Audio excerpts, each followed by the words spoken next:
¿Qué tal? Muy buenos días. Estamos una vez más aquí de regreso en nuestro servicio de oración. Esto es lo que dice la palabra del Señor. Mas Jehová está en su santo templo, calle delante de él toda la tierra. Y con este versículo nos estamos llamando esta mañana como el pueblo de Dios a adorar el nombre de nuestro Señor. Es una hermosa oportunidad esta mañana para poder alabar juntos el nombre del Señor.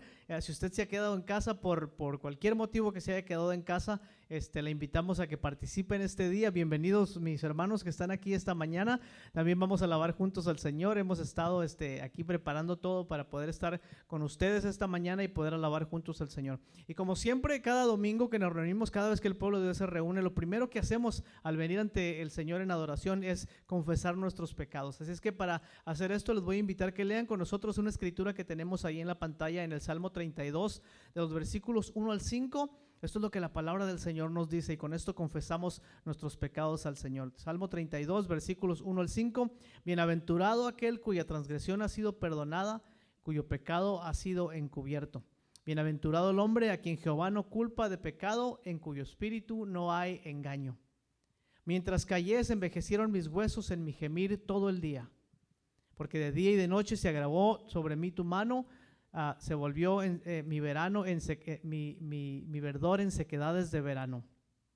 Mi pecado te declaré y no encubrí mi iniquidad. Dije, confesaré mis transgresiones al Señor y tú perdonaste la maldad de mi pecado. Tomemos un momento en nuestros hogares para orar al Señor y confesar nuestros pecados, sabiendo que esta práctica de la confesión es la manera en que recibimos la gracia de Cristo en nuestros corazones. Tomemos un momento en silencio y después vamos a orar con una oración que está ya en sus pantallas en este momento.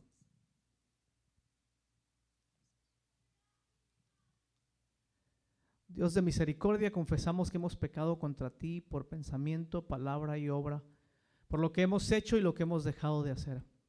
No te hemos amado con todo el corazón, no hemos amado a nuestro prójimo como a nosotros mismos. Sincera y humildemente nos arrepentimos y por amor de tu Hijo Jesucristo, te pedimos que tengas piedad de nosotros y nos perdones. Así tu voluntad será nuestra alegría y andaremos por tus caminos para la gloria de tu nombre. Señor, esta mañana nos acercamos ante tu presencia y con esta oración, Señor, reconocemos nuestro pecado y te pedimos, como leíamos hace un momento, Señor, que nos perdones y nos limpies de toda iniquidad. Señor, queremos pedirte que esta mañana abras nuestros labios para que nuestra boca publique tu alabanza, Señor. Que tu pueblo fiel que se ha reunido esta mañana, Señor, reciba el perdón de sus pecados, que sus caminos sean enmendados, que nuestros pensamientos sean renovados, Señor, y que recibamos un corazón que verdaderamente te alabe y te honre. Te pedimos todo esto en el nombre de nuestro Señor Jesucristo. Amén. Y una parte hermosa de nuestra liturgia, de nuestro servicio de oración, es recordar las maravillas de nuestro Dios. Fabiola nos va a hacer el favor de leer una escritura que está en el Salmo 100 y ustedes léanlo con nosotros, están en sus pantallas, no necesitan buscarlo porque va a estar ahí en la pantalla. Así que ustedes lo pueden leer junto con nosotros, el Salmo 100, para comenzar a recordar en este momento la grandeza de nuestro Dios y después vamos a continuar alabando el nombre de Dios con unos cantos. Así es, y acompáñenme a leer el Salmo número 100. Y dice: aclamen alegres al Señor, habitantes de toda la tierra, adoren al Señor con regocijo, preséntense ante Él con cantos de júbilo, reconozcan que el Señor es Dios, Él nos hizo y somos suyos, somos su pueblo, ovejas de su prado. Entren por sus puertas con acción de gracias, vengan a sus atrios con himnos de alabanza. Denle gracias, alaben su nombre, porque el Señor es bueno y su gran amor es eterno. Su fidelidad permanece para siempre. Amén.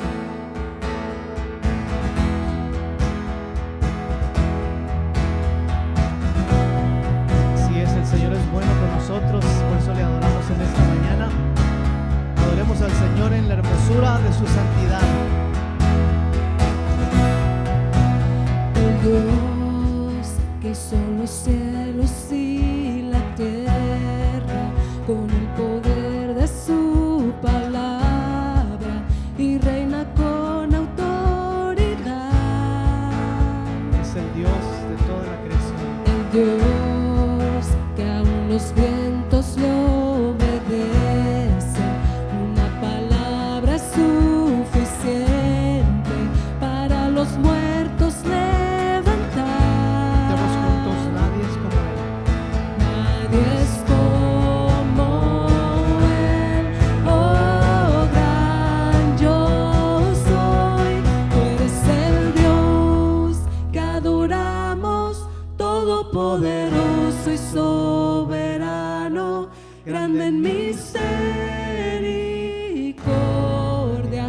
poder para salvar. Tú eres el Dios que adoramos, quien derrotó la muerte y el pecado. Glorioso Redentor y Rey, te adoramos. Tú eres el Rey que adoramos, Señor Jesús.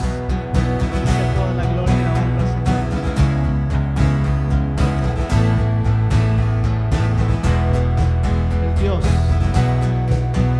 El Dios que descendió desde su trono para llevar sobre los hombros nuestra culpa y transgresión. Jesús, exaltado sobre todo, nombre sobre todo nombre, solo en Él hay salvación. Nadie como Él. Nadie es como Él, oh gran yo soy.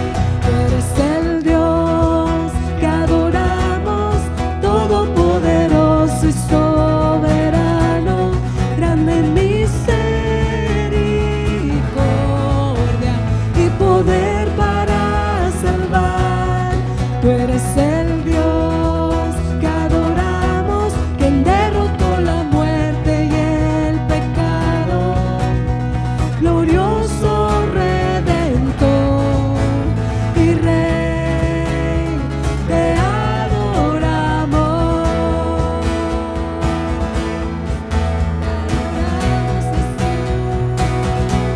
Te adoramos, A Él sea la gloria y el poder. Él sea la gloria y el poder, todo es de Él y para A Él sea la Él. gloria. Él sea la gloria y el poder, todo es de Él y para Él. Es el Dios que adoramos, todopoderoso y soberano, grande en misericordia y poder para salvar. Tú eres el Dios que adoramos, quien derrotó la muerte y el pecado. Glorioso Redentor y Rey, te adoramos. Señor, con todo nuestro corazón en esta mañana elevamos nuestras voces para declarar tu grandeza y tu majestad, Señor. Solo tú eres digno de toda gloria y de toda honra, Señor. Así es, y la misericordia del Señor es nueva cada mañana. Le recordamos siempre lo que el Señor ha hecho en la preciosa cruz de Cristo.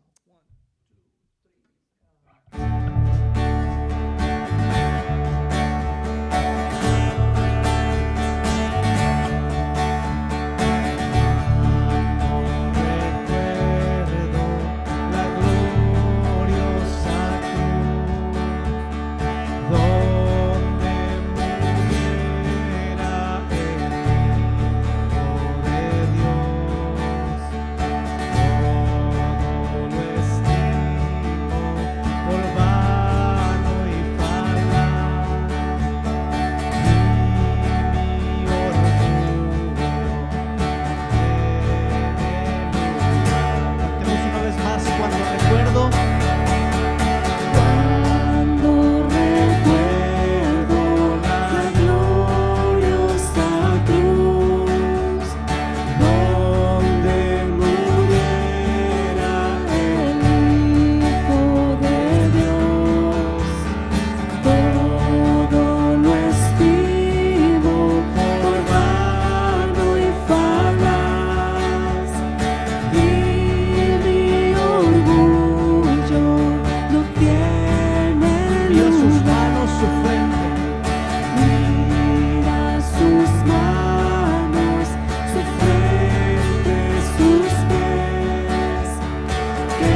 morir puedo vivir.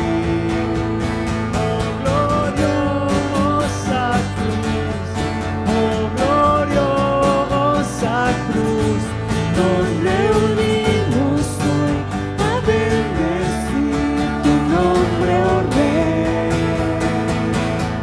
Así es, nos reunimos en esta mañana para bendecir el nombre de nuestro Dios y para recordar lo que el Señor ha hecho por nosotros. Les invito a que abran sus Biblias en Mateo capítulo 25. Vamos a tener una lectura esta mañana que vamos a invitarles a ustedes que la hagan con nosotros en sus hogares. Mateo 25, de los versículos 34 al 40, y les voy a invitar ahí donde quiera que estén, en sus casas, en su carro, donde quiera que están. Por cierto, déjenme tomar esta oportunidad para darle la bienvenida a todos y cada uno de ustedes, los que se están conectando aquí por el Facebook, los que nos van a ver durante la semana, nuestros hermanos de Casa de Luz, de Casa Vida, de Hayward, de Stockton, de Folsom, de Patterson, donde quiera que se estén conectando. Esperemos esta mañana que Dios esté bendiciendo su vida. Mateo 25, del 34 al 40, vamos a leer juntos lo que dice la palabra del Señor. Una vez que lo encuentre, 34 al 40, esto es lo que dice la palabra del Señor, y leamos juntos. Entonces el rey dirá a los de su derecha: venid, benditos de mi Padre, heredad el reino preparado para vosotros desde la fundación del mundo. Porque tuve hambre y me disteis de comer, tuve sed y me disteis de beber. Fui forastero y me recogisteis, estuve desnudo y me cubristeis, estuve enfermo y me visitasteis, en la cárcel y vinisteis a mí. Entonces los justos le responderán al Señor diciendo: Señor, ¿cuándo te vimos hambriento y te sustentamos, o sediento y te dimos de beber? ¿Y cuándo te vimos forastero y te recogimos, o desnudo y te cubrimos? ¿O cuándo te vimos enfermo o en la cárcel y vinimos a ti? Y respondiendo el rey les dirá: de cierto os digo que en cuanto lo hicisteis a uno de estos mis hermanos más pequeños, a mí también lo hicisteis. Leamos juntos otra vez el versículo 40. Y respondiendo el rey les dirá: de cierto os digo que en cuanto lo hicisteis a uno de estos mis hermanos más pequeños, a mí también lo hicisteis. Esto es la palabra del Señor, y con ello vamos a cantar un canto más y vamos a continuar adorando el nombre del Señor.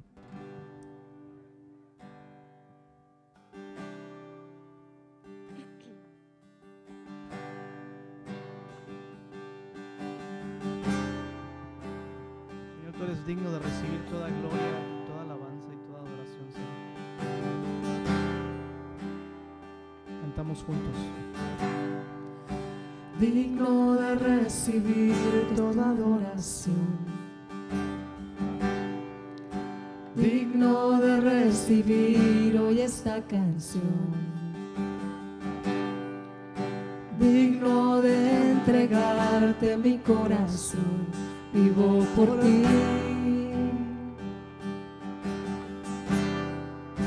Cristo Jesús, no hay nadie como tú. Cristo Jesús, no hay otro nombre igual. Cristo, no hay nadie más que pueda salvar. Digno de entregarte mi corazón. Vivo por ti. Por ti. Santo como tú no hay nadie, Dios incomparable. Abres tú mis ojos, Cristo.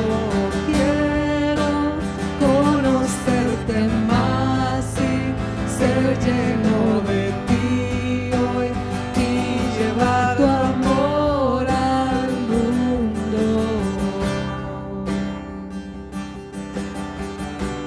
Digno de recibir toda adoración. Digno de recibir toda adoración.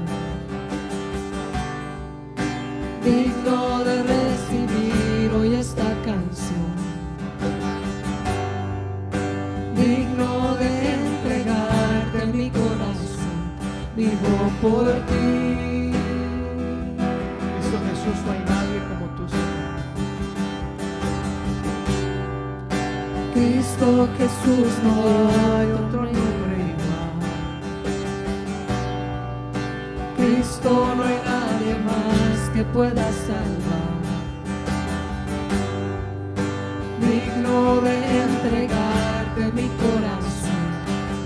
por ti, oh vivo por ti. Santo, Santo como tú no hay nadie, Dios incomparable. Abre tú mis ojos, Cristo. Quiero conocerte más y ser lleno de ti hoy y llevar tu amor al mundo. Santo como tú no hay nadie, Dios incomparable. Abre tú mis ojos, Cristo. Quiero conocerte más y ser lleno de ti hoy y llevar tu amor al mundo.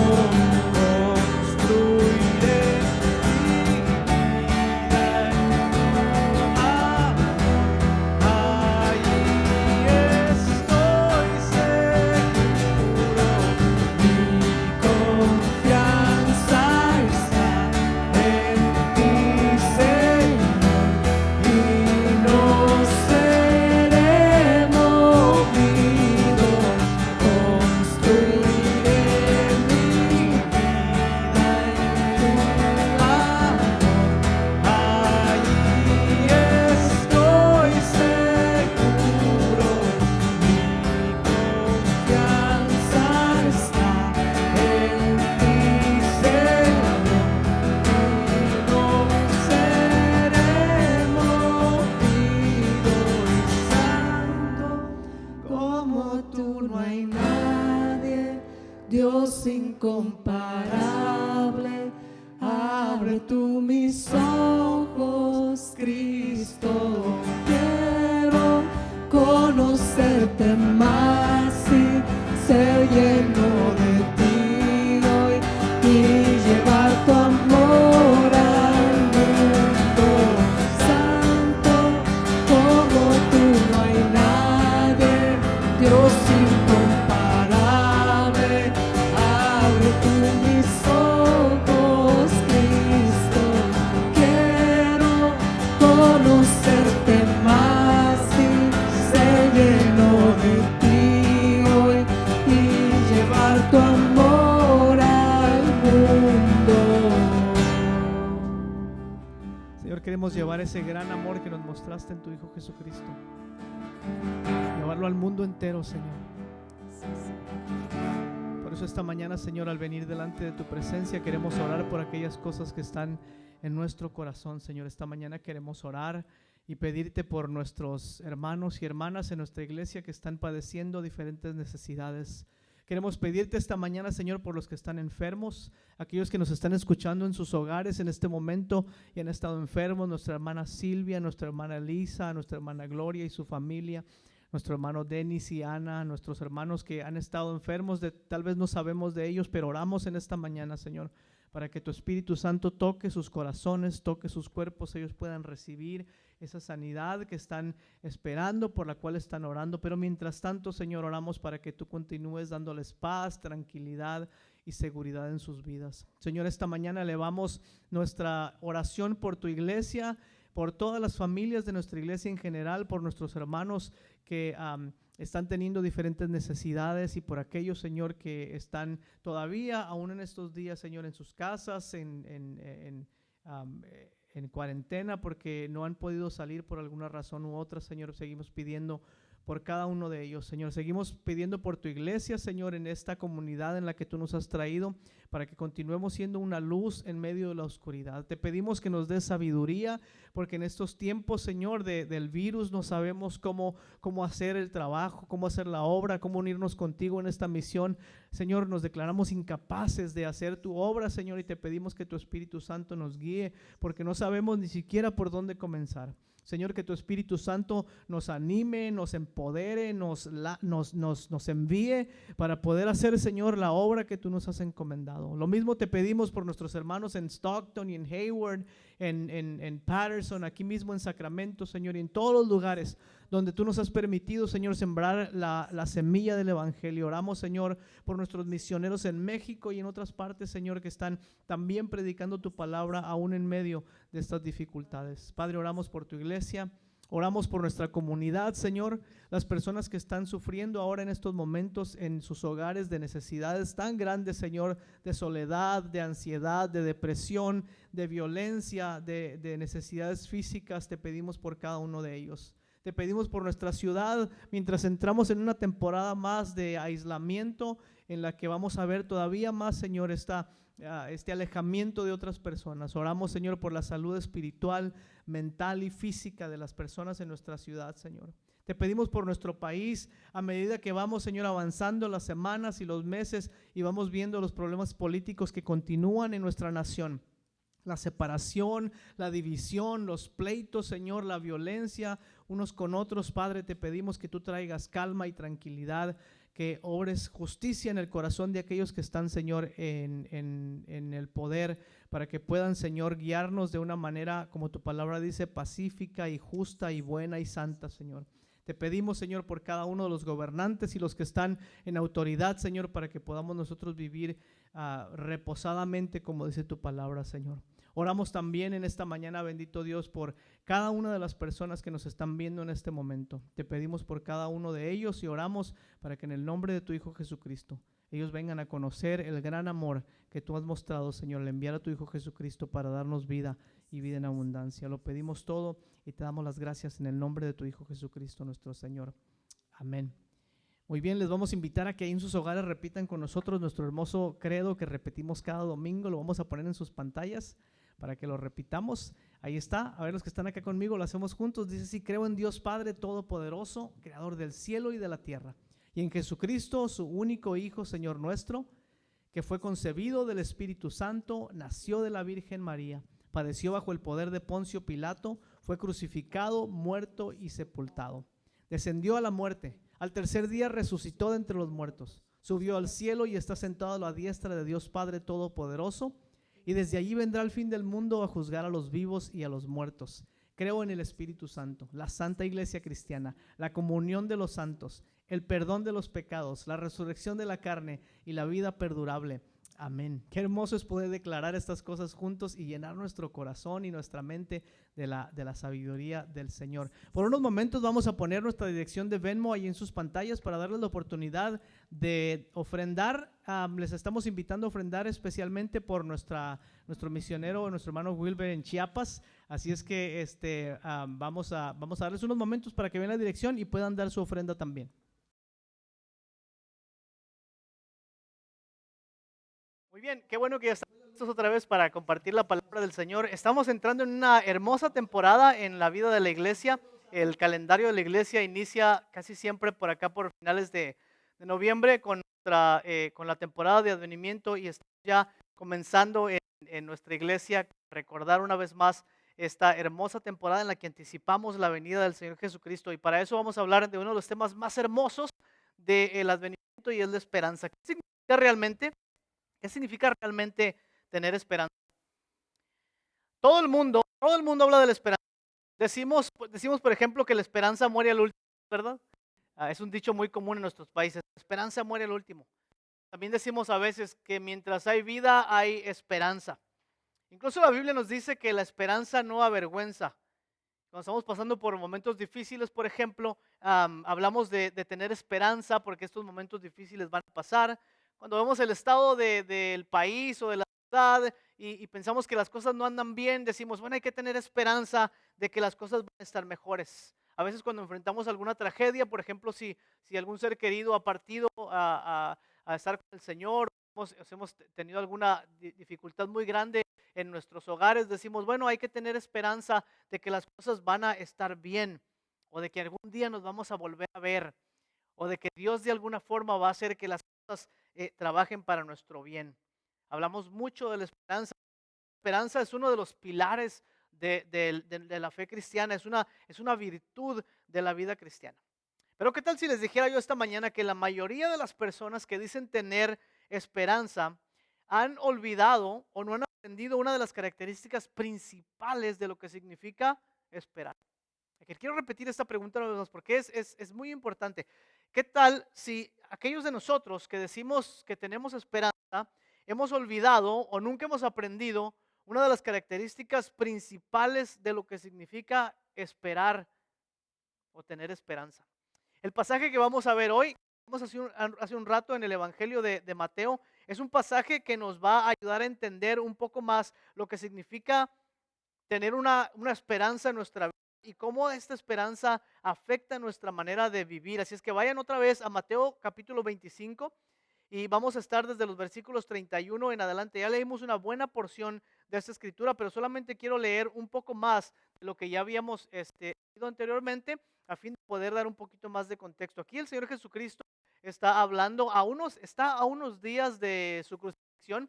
Ha dado un par de parábolas, de enseñanzas acerca de su partida y ha comenzado a hablar con los discípulos un poco más acerca de lo que significa el momento en el que Él va a dejar de estar con ellos. Básicamente está hablando acerca de su crucifixión. Y esta es otra de las enseñanzas que Jesús le da a sus discípulos cuando se acerca este momento. Dice así la palabra del Señor: cuando el Hijo del Hombre venga en su gloria y todos los santos ángeles con Él, entonces se sentará en su trono de gloria y serán reunidas delante de Él todas las naciones, y apartará a los unos de los otros como aparta el pastor a las ovejas de los cabritos. Y pondrá las ovejas a su derecha y los cabritos a su izquierda. Entonces el rey dice: Padre, heredar el reino preparado para que tuve hambre y me diste el pasaje que leímos hace un momento en la porción del Evangelio. Tuve hambre y me diste de comer, tuve sed y me diste de beber, fui forastero y me recogiste.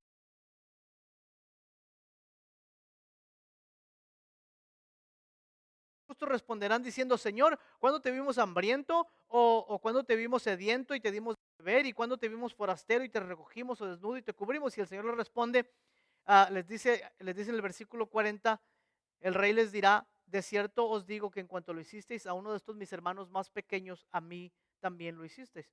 Y después le habla al siguiente grupo de personas y les dice a los de la izquierda: apártense de mí, malditos, al fuego eterno preparado para el diablo y sus ángeles, porque exactamente sigue la misma línea. Tuve hambre y no me diste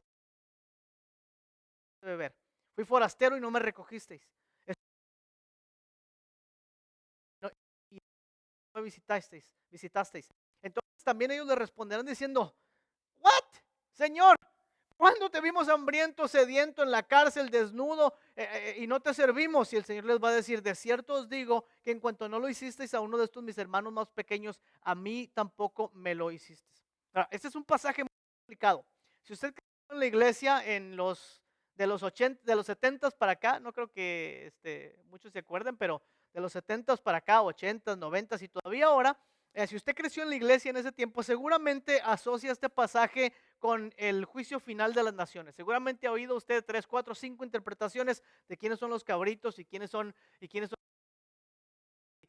está pasando en el juicio final y todo. Y seguramente usted al leer este pasaje inmediatamente lo asocia con el momento de la segunda venida de Cristo y cómo va a juzgar a las naciones y probablemente está viendo este pasaje a la luz de todas esas cosas. El único problema con ese es que si esto fuera así, tendríamos que aceptar que la entrada al reino de Dios depende de nuestras buenas obras. Completamente convencidos por lo que nos dice la palabra de Dios, que ninguna buena obra nos garantiza la entrada al reino de Dios. Por la gracia de Jesucristo, es por el amor que Dios ha derramado en Cristo que entramos en una relación de amor y de paz y de justicia con la divina Trinidad. Entonces, esta parábola o esta enseñanza de Jesús debe significar alguna cosa distinta, ya que si usted era un judío del primer siglo y estaba escuchando por primera vez las palabras de Jesús, es imposible que usted entendiera que este evento se trataba de un evento en la segunda venida de Cristo, porque ni siquiera la mayoría de ellos habían reconocido que esta era la primera venida de Cristo. Todavía estaban pensando si este era el Mesías o no. Entonces, ¿de qué se trata este pasaje? Como la mayoría de las parábolas de Jesús, esta es una crítica y una condenación al sistema religioso de los judíos que había fallado en obtener las promesas de Dios. Esta, como las otras parábolas de Cristo y las otras enseñanzas de Cristo, es una crítica, es un juicio al pueblo de Israel, pero sobre todo al sistema religioso del pueblo de Israel, y en este caso en particular a los fariseos y los saduceos, que habían fallado en obtener las promesas de Dios porque se habían vuelto legalistas, porque se habían vuelto personas de pura apariencia, porque pensaban que la justicia venía a través de los mandamientos que ellos podían cumplir. Es esta crítica a este pueblo o a estos líderes religiosos que han fallado en obtener las promesas de Dios. Fariseos están impidiendo activamente la entrada al reino a los más pequeños. Ustedes se acuerdan que Jesús en muchas ocasiones condena a los fariseos porque les dice que ellos no entran ni dejan entrar, como decimos en México, no comen ni dejan comer. No permiten ellos, no entran ellos mismos al reino de los cielos, en la entrada a otros. Entonces, en el pasaje que acabamos de leer ahorita, en Mateo capítulo 25, la llegada del Hijo del Hombre, que es un pasaje que Jesús está haciendo alusión al libro de Daniel, donde el Hijo del Hombre viene a establecer el reino eterno de Yahweh. En esta llegada del Hijo del Hombre, las naciones serán reunidas y juzgadas en relación con su trato a quienes representan la población que el rey más cuida. La población a quien el rey le tiene más cuidado. O sea, el rey tiene un cuidado especial por un sector de la población y les habla a ellos para juzgarlos porque les dice que ellos no han cuidado de ese sector de la población. El grupo de los justos, dice, serán recompensados con la entrada al reino. Y aquí, por favor, no lean la entrada al cielo, porque el reino de los cielos y el reino de Dios no es lo mismo que irse al cielo cuando uno se muere. Está hablando de esta vida nueva que ha comenzado a través de Jesucristo, de este nuevo orden en el que Dios ahora es el rey de todas las cosas y está rompiendo la oscuridad y las tinieblas, la oscuridad de este mundo con la proclamación del evangelio en palabra y en hecho a través de su pueblo. Si hubiera muchos aquí hubieran dicho amén. Sí, por ahí escuché uno que dijo así del equipo que estamos grabando, que estamos haciendo live stream, perdón. Entonces, está este grupo que recibe la recompensa y está el otro grupo a quien el Señor les dice, el rey les dice, ustedes ni se me acerquen, porque ustedes cuando me vieron, cuando vieron a los más débiles y a los desnudos, ni siquiera les prestaron atención.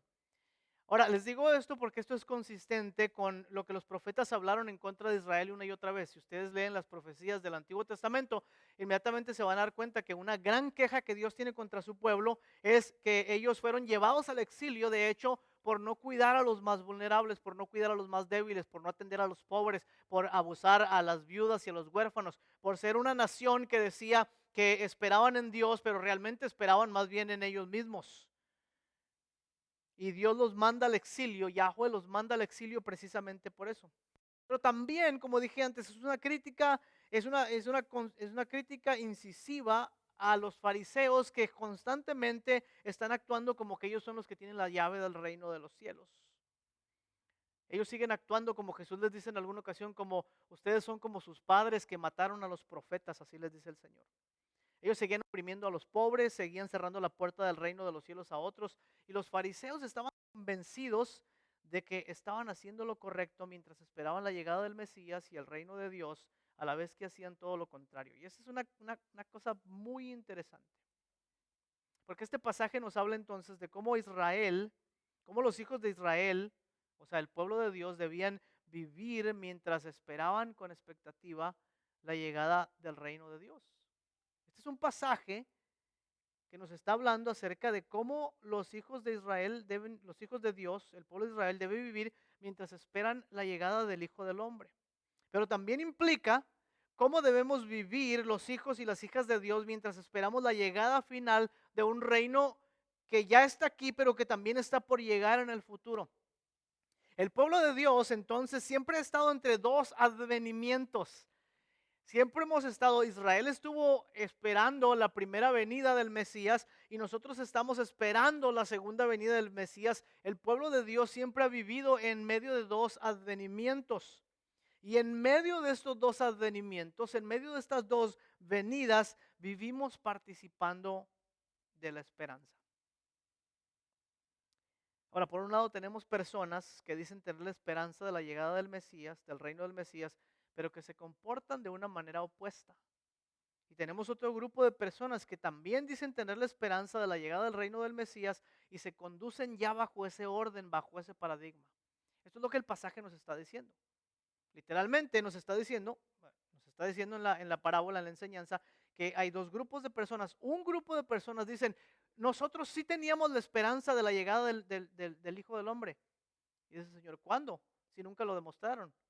Me vieron sediento, me vieron hambriento, me vieron en la cárcel, me vieron enfermo, me vieron en necesidad y no hicieron nada al respecto. ¿Cómo me pueden decir ustedes que esperaban la llegada del reino de justicia cuando nunca actuaron con justicia? ¿Cómo me pueden decir ustedes que tenían la esperanza de que iba a llegar un nuevo orden, el reino de Yahweh, y nunca vivieron bajo ese paradigma anticipando la llegada del reino? Mientras por el otro lado están aquellos que dijeron, el reino viene, Yahweh va a reinar sobre nosotros con justicia, con amor y con paz. Vamos a comenzar a vivir dentro de ese paradigma. Entonces, ¿quién de estos grupos realmente puede decir que tiene esperanza? La esperanza cristiana no es un bonito deseo de que algo bueno nos va a ocurrir, sino una participación anticipada de lo que creemos y sabemos que va a ocurrir. Déjeme decir esto una vez más. La esperanza cristiana no es un bonito deseo de que las cosas van a estar mejor mañana, sino una participación anticipada de lo que creemos y sabemos que va a ocurrir. Todos somos propensos a caer en esta trampa, en la trampa de decir que tenemos una esperanza, pero esta esperanza no se refleja en nuestra manera de vivir.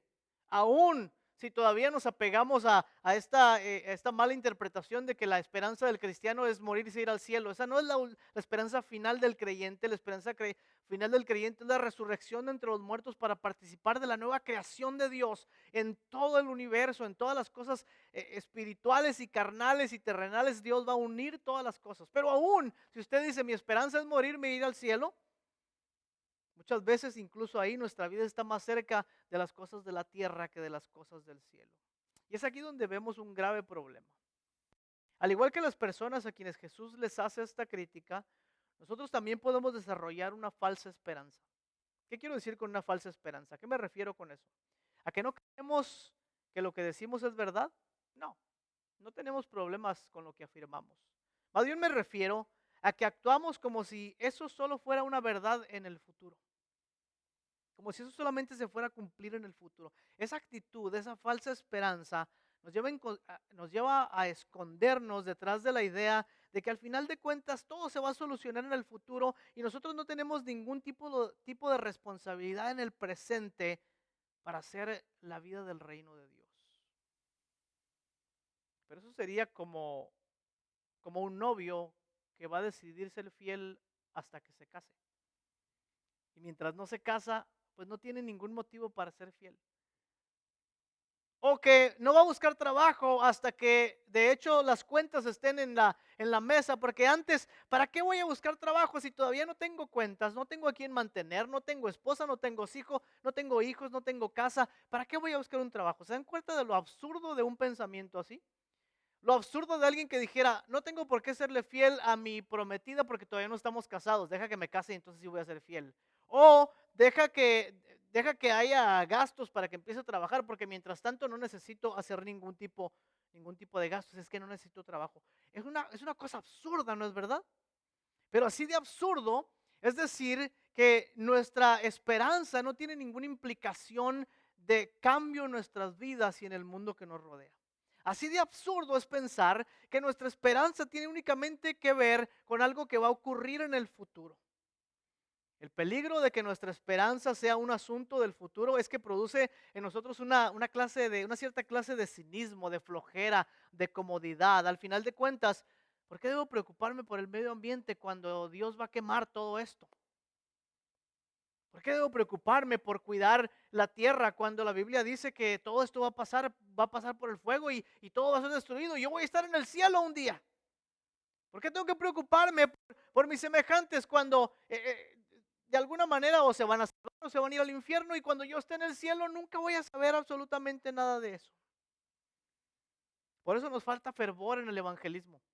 Por eso nos falta compromiso en la misión y seriedad en el discipulado. Pensamos que la esperanza tiene que ver con algo que va a ocurrir en el futuro y las cosas van a estar bien en el futuro. Y la vida de esperanza para muchos de nosotros tiene muy poco que ver con lo que estamos viviendo en nuestras vidas en este momento. Y esta es precisamente la crítica que Jesús le hace a su pueblo. Les dice, ustedes dicen que estaban esperando un reino de justicia, pero nunca obraron por justicia. Así es que apártense de mí, porque ustedes realmente nunca han querido la justicia. Y al otro grupo les dice, ustedes que anhelaban el reino de justicia y se comportaron como aquellos que luchan por la justicia, acérquense a mí, benditos de mi Padre, porque ustedes ya deseaban lo que con tanto anhelo esperaban. Necesitamos aprender a reimaginar lo que significa vivir en esperanza. Necesitamos replantearnos lo que realmente significa ser portadores de la esperanza. ¿Qué tal si la esperanza del cristiano no es una válvula de escape, sino un motor de arranque? ¿Qué tal si no es la manera de decir, al final de cuentas las cosas van a estar bien, sino más bien el motor de arranque que nos empuja a participar en la misión con Dios, a proclamar el evangelio en palabra y en verdad, a comprometernos con la misión de Dios a través de su iglesia y fuera de su iglesia también? ¿Qué tal si no es una válvula de escape, sino un motor de arranque para nuestras vidas? ¿Qué si la esperanza final es esperar la restauración final de todas las cosas en el futuro, pero involucrados en el presente? ¿Qué tal si vivir en la esperanza no tenga que ver tanto con lo que va a pasar mañana, sino con lo que está pasando hoy en nuestras vidas? Échale una mirada al mundo en que vivimos ahora.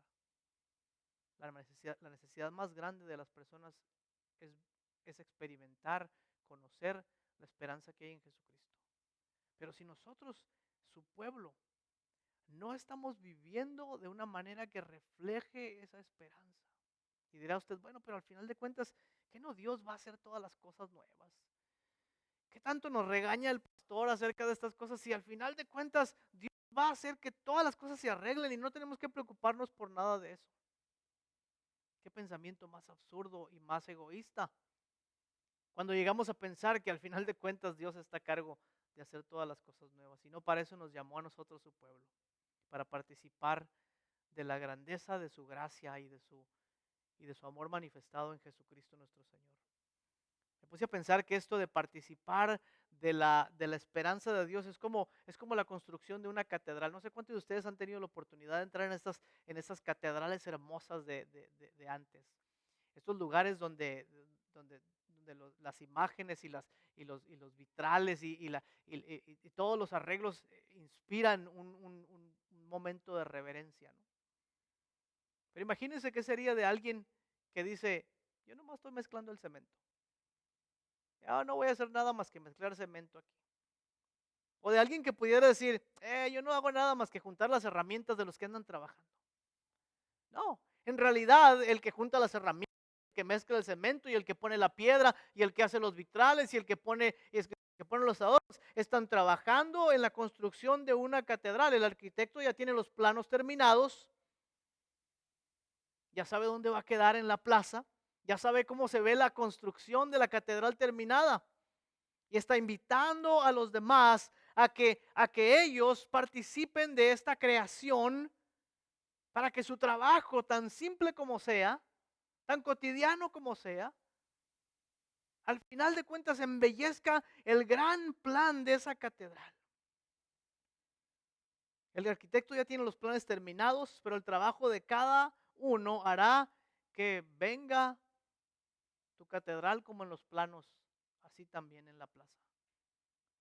Y lo mismo pudiéramos decir del gran arquitecto que ya ha hecho su trabajo, con mayúscula arquitecto.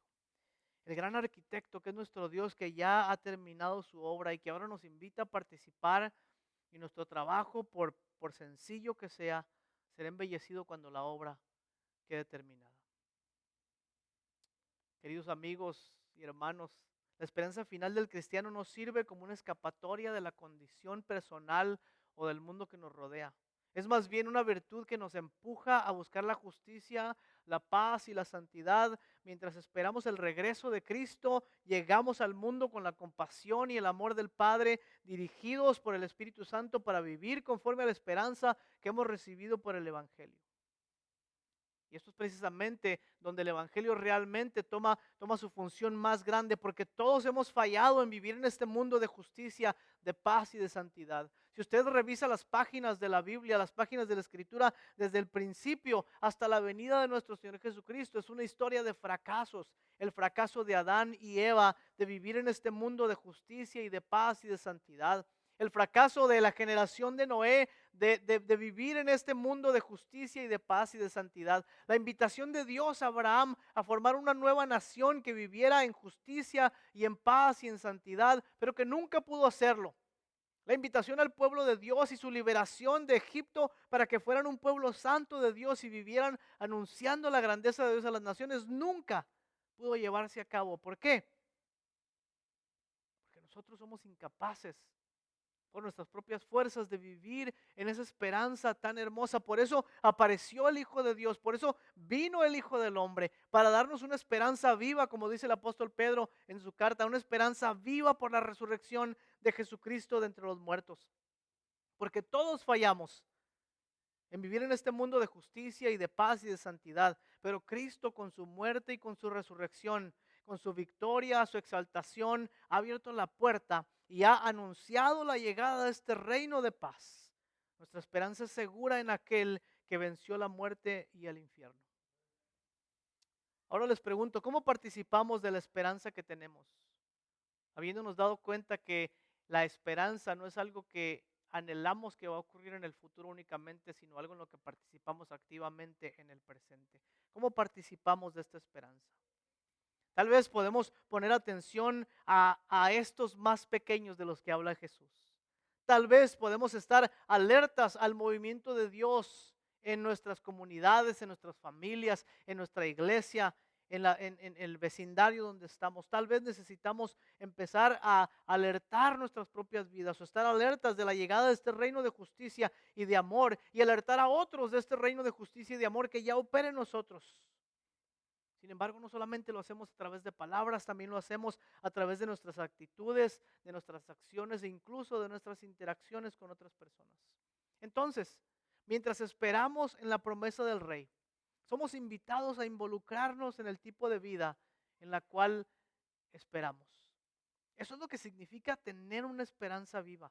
Vivir de una manera hoy que refleja lo que esperamos mañana. Vivir de tal manera hoy que está de acuerdo con lo que decimos que esperamos mañana. A lo mejor es tiempo de compartir la esperanza con alguien más. Carlitos y yo hablábamos de de cómo nuestra iglesia ha cambiado últimamente y cómo todas las cosas que hacíamos antes ahora ya no podemos hacerlas, o la gran mayoría de las cosas. Decíamos, antes queríamos ir allá afuera y alcanzar a toda una cuadra, pero ahora no podemos. Pero sí podemos hacerlo con uno. Si hay alguien en nuestras vidas, cerca de nosotros, a quienes podemos compartirle intencionalmente una vida de esperanza, no solamente con palabras, que es muy importante, pero también con nuestras acciones. Porque vivir en esperanza es vivir conforme a la esperanza. Permítanme orar por ustedes en esta mañana. Tengo una oración que voy a poner en sus pantallas como nuestra bendición. Y después de esta oración vamos a estar despidiéndonos de este momento. Oramos juntos. Oh Dios, nuestro Rey, por la resurrección de tu Hijo Jesucristo, el primer día de la semana venciste el pecado. Hiciste huir la muerte y nos diste la esperanza de la vida eterna. Redime todos nuestros días con esta victoria. Perdona todos nuestros pecados. Destierra nuestros miedos. Haznos audaces para alabarte y hacer tu voluntad, y fortalécenos para esperar la consumación de tu reino en el último gran día, a través de tu mismo Hijo Jesucristo, nuestro Señor. Amén. Que la gracia del Señor Jesucristo sea con cada uno de ustedes. Recuerden que oramos constantemente por ustedes y pedimos al Señor pronto la oportunidad de poder vernos. Que Dios les bendiga a todos.